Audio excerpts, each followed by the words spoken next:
Pediatric ICU at St. Vincent's smells like industrial disinfectant and burned coffee, and I'll remember that smell until the day I die. Not because of what it was, but because of what I was reading on my phone when I first noticed it. My grandson was on the other side of that glass, 8 years old.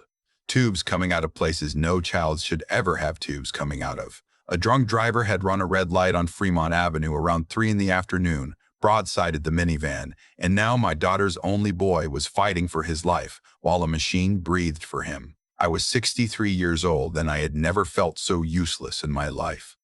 My daughter Meredith was curled up in the chair next to me, asleep finally, her face swollen from crying. She had been awake for almost 30 hours. The nurses had given her something mild around midnight. I had promised her I'd watch the boy, watch the monitors, wake her if anything changed. So I sat there in the dim blue light of that hallway, my old knees aching against the plastic chair, watching numbers tick across a screen I didn't fully understand. That's when my phone buzzed. I almost didn't look at it. I figured it was my wife, Bernice, checking in. She'd gone home around 8 that evening to feed the dog and grab us some clean clothes. She was supposed to come back in the morning. But when I looked down, it wasn't Bernice's name on the screen. It was hers. But the message wasn't what I expected. I'm in Tampa. I've been thinking about this for a long time. I took what was in the joint account and the savings. I need to live for myself now. Don't try to call. I'm with someone who understands me. I read it 3 times. Then I read it a 4th time because surely I was misunderstanding. Surely my wife of 38 years had not just told me she had emptied our accounts and run off to Florida while our grandson lay in a coma with a fractured skull and a punctured lung. But I wasn't misunderstanding. I was just sitting there in a hallway that smelled like disinfectant and coffee, holding a phone that had just turned my whole life upside down. I'd like to tell you I felt rage. I'd like to tell you something dramatic happened inside me. But the truth is, I felt nothing at all. A kind of cold quiet, like when the power goes out in a storm and suddenly you notice how much noise you've been living with all along. I looked over at my daughter. Her hair was matted to her forehead. Her hand was still gripping the edge of her sweater like she was holding on to something that wasn't there. Her boy might not make it through the night. The doctors had been honest with us about that. And my wife, her mother, was on a plane. I didn't text back. I didn't call. I put the phone in my pocket and I went and asked the nurse for another cup of that terrible coffee. And I came back and I sat down and I watched my grandson's chest rise and fall with the help of a machine. Around 4 in the morning, a young nurse with kind eyes asked me if I needed anything. I told her no, but thank you. She squeezed my shoulder before she walked away. I almost cried then, not over my wife. Over the fact that a stranger had touched my shoulder with more care than my own wife had shown her own grandson. Around 6, the doctor came in. My grandson's numbers had stabilized. There was reason for cautious optimism, he said. Those were his exact words. Cautious optimism. I woke Meredith gently. She sat up, blinked, and then her face crumpled when she remembered where she was. I told her the news. She put her hands over her mouth and made a sound I'd never heard her make before. I didn't tell her about her mother. Not yet. Not while we were standing on the edge of something so fragile. But somewhere around 10 that morning, when Meredith was in with the boy and the doctor was running through the next round of tests, I went down to the chapel on the 2nd floor. It was empty. I sat in the back pew and I took out my phone and I called the only person I knew who could help me think clearly. My older brother, Sherwin, picked up on the 2nd ring. He's 70. Retired now, but he spent 41 years as a forensic accountant for a firm out of Chicago. He'd heard enough stories in his life that very little surprised him anymore. I told him everything. The crash, the hospital, the text, the accounts. He was quiet for a long moment. Then he said, "Brother, you listen to me carefully. Don't say a word back to her. Not one. Don't call. Don't text. Don't beg. Don't threaten. Anything you say can be used in court. Do you understand me?" I told him I understood. You go to the bank the second they open. You take whatever ID you have. You ask for the branch manager. Don't deal with the teller. You tell them your wife may have committed financial fraud and you want every transaction in the last 90 days printed out. Then you call a divorce attorney. Today, not tomorrow. Today, I'll send you the name of someone. I sat in that little chapel and I wrote it all down on the back of a hospital visitor's slip with a pen I'd taken from the nurse's station. "And one more thing," Sherwin said. Don't tell anyone in the family yet. Not Meredith. Not the in-laws. Not anyone. Information is the only weapon you have right now. I told him I'd hold the line.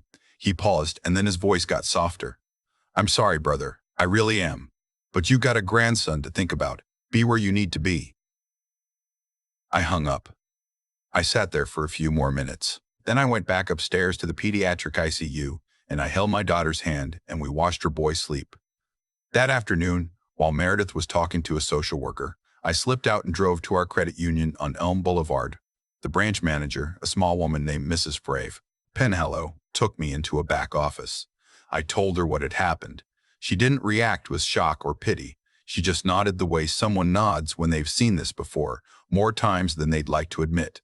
She pulled up the accounts on her monitor and turned the screen toward me. 3 days before the accident, my wife had transferred $42,000 out of our joint checking into an account I had never seen before. The account was in her name only and had been opened 6 months earlier at a different bank. 2 days before the accident, she'd liquidated a money market we'd been building for almost 20 years. $67,000. Gone. The morning of the accident. Actually, the morning of, while I was at home making pancakes for my grandson before his mother picked him up to go to the dentist, my wife had taken out a cash advance of $9,000 on a credit card I didn't even know we had. The total, by my rough count standing there in that fluorescent-lit office, was just over $120,000. Our retirement was in a 401k in my name only, thank God. Sherwin would later tell me that was the only thing standing between me and total financial ruin. I asked Mrs. Penhallow if there was anything I could do.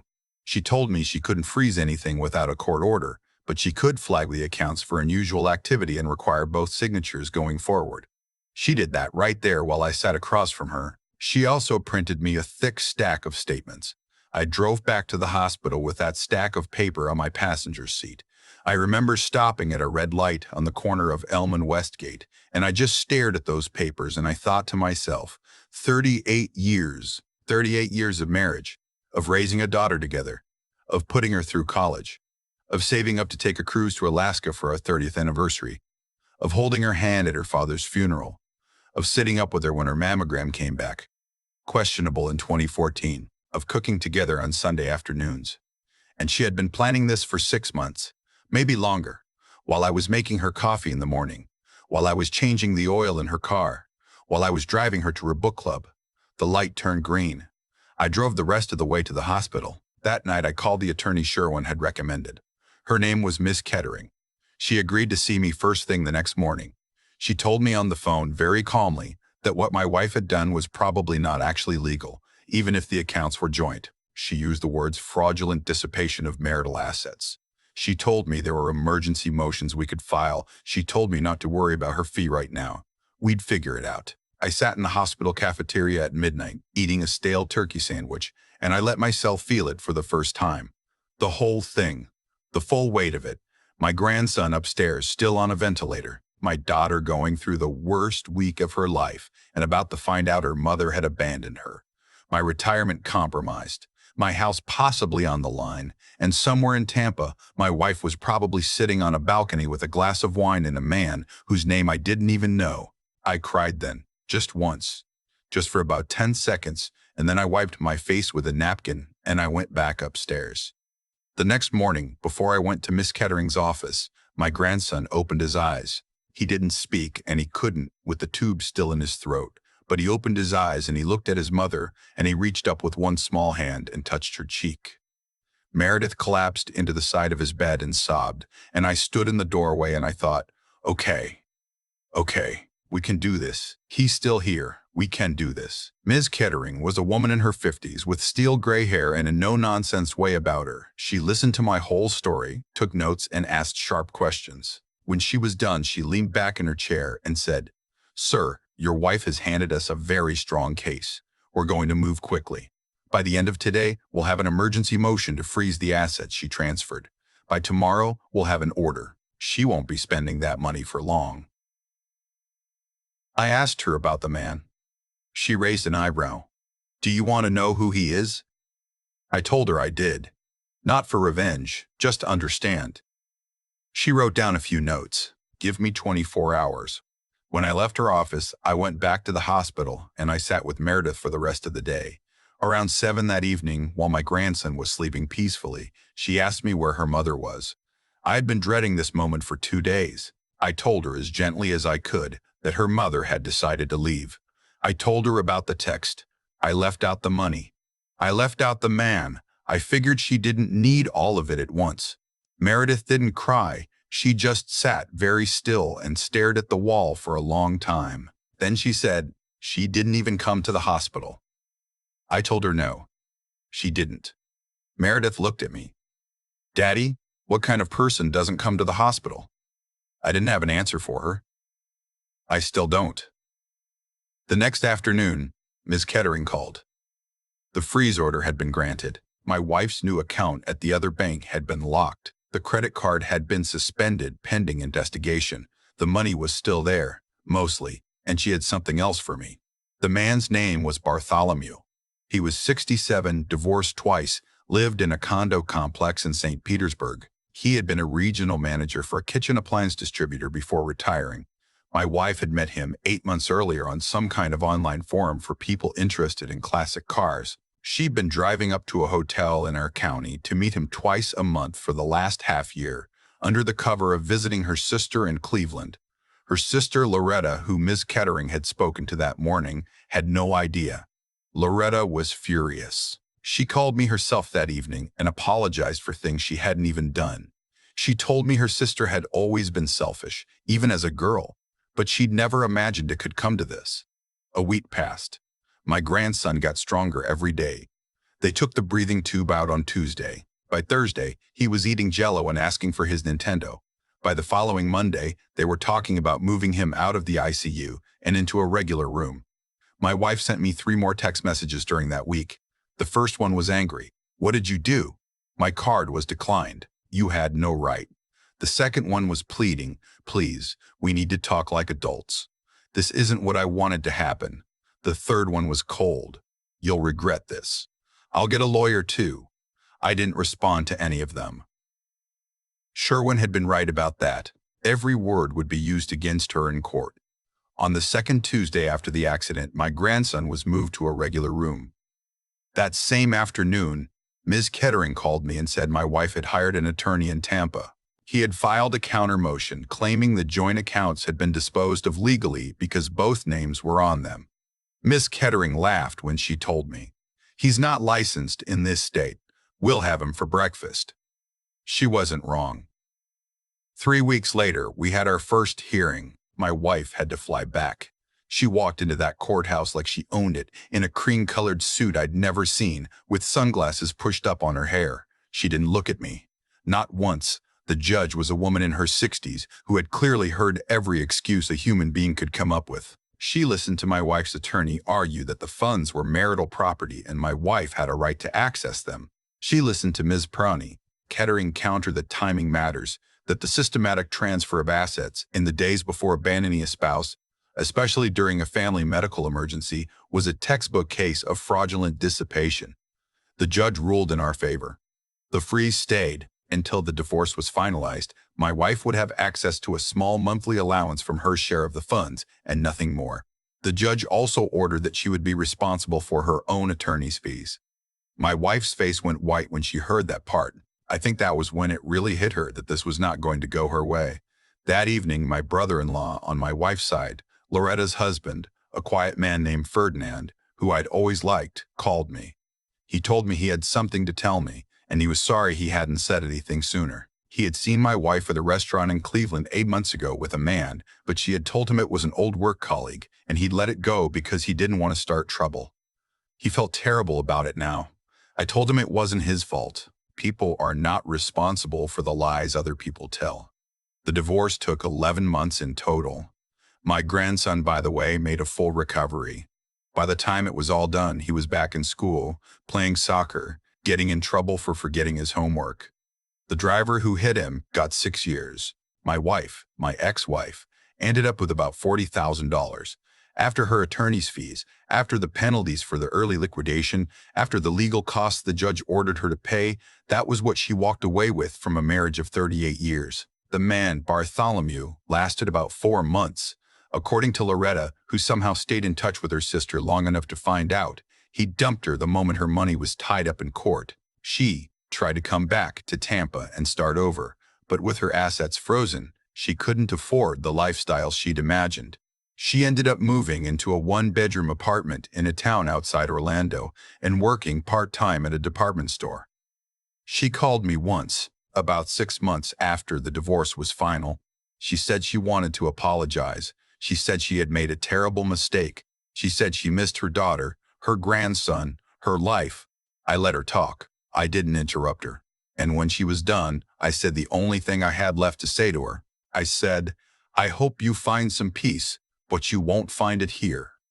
Then I hung up, and I haven't spoken to her since. Meredith hasn't spoken to her either. She made that decision on her own. She said, one day at the kitchen table, while I was helping her boy with his multiplication tables, "A mother who doesn't come to the hospital isn't a mother." That was the end of it for her. My grandson asks about his grandmother sometimes. Not often. Meredith and I tell him the truth in pieces, in ways an 8-year-old, now a 9-year-old, now a 10-year-old can understand. We don't poison him against her. We just tell him she made some choices that hurt people, and we have to take care of the people we love. He seems to understand. Children understand more than we give them credit for. I sold the house we'd lived in for 31 years. I couldn't sleep in it anymore. Every room had a ghost. I bought a smaller place about 10 minutes from Meredith, with a finished basement where my grandson keeps his Lego sets, and a backyard with enough room for the garden I'd always wanted, but never had time for. Sherwin comes to visit twice a year. We sit on the porch and drink coffee and don't talk about much. He doesn't need to say anything. He saved my life that morning in the chapel, even if he doesn't know it. I'm 66 now. My grandson is 11. He came over last weekend and helped me put up a new bird feeder in the backyard. While he was holding the ladder for me, he looked up and said, "Grandpa, are you happy?" I had to think about it. I told him I was, and I meant it. Not the kind of happy I used to think happiness was. Not the kind that comes with a house and a wife and a long marriage. A quieter kind. The kind you build out of the pieces left over after the storm. He nodded like that made sense to him. Then he asked if we could have grilled cheese for lunch. I told him we sure could. I keep that text message on my phone, by the way. The one she sent me from Tampa, I don't read it. I don't need to. But I keep it there as a reminder of something my brother told me once, a long time ago, when our father had passed. He said, "Pay attention to who shows up. That's all you really need to know about people. Pay attention to who shows up." She didn't show up. Not for me, not for our daughter, not for our grandson lying in a hospital bed. But somebody did. A young nurse with kind eyes who squeezed my shoulder at 4 in the morning. My brother, calmly walking me through what to do. A lawyer who took my case when I was barely holding myself together. A brother-in-law who finally told the truth even when it was uncomfortable. And me. I showed up too. For my daughter. For my grandson. For myself. That's what I learned at 63 in a hospital hallway that smelled like disinfectant and coffee. The people who matter are the ones who show up. Everyone else, no matter how long they've been standing next to you, was already gone. I'm 66 years old now, and I've had a lot of time to sit on my porch with a cup of coffee and think about what happened, about what it meant, about what it taught me, and what it should teach anyone watching this who's standing in a hospital hallway right now, or sitting at a kitchen table wondering if the person across from them is who they think they are. Here's what I've come to understand. Every choice we make is a seed, and every seed, given enough time, grows into something we have to look at. My wife planted her seeds for 6 months, maybe longer, while I sat across from her at dinner and asked her about her day. She thought she was building a new life. What she was actually building was a trap with her own name on it. The moment my brother Sherwin told me to be quiet and go to the bank, those seeds started to come up through the ground. She didn't lose her marriage because I punished her. She lost it because she had already buried it herself, months before I knew there was a hole. What I want to say to anyone listening, especially the men my age who feel like the world has stopped making sense, is this. You can't control what other people do.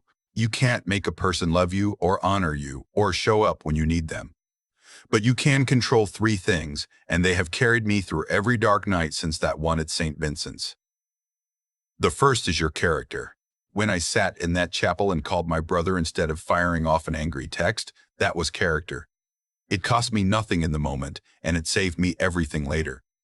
The second is your mind. The reason I'm not broke today is because I listened to a man who knew more than I did, and I wrote his instructions down on the back of a hospital slip. There is no shame in asking for help from someone wiser. The shame is in being too proud to listen. And the third is your will, the will to get up in the morning when your wife is gone and your grandson is in a coma, and your whole life feels like a house that just burned down. The will to keep showing up for the people who are still here. I think about Meredith and her boy a lot. He's 11 now, and he's the reason I get out of bed.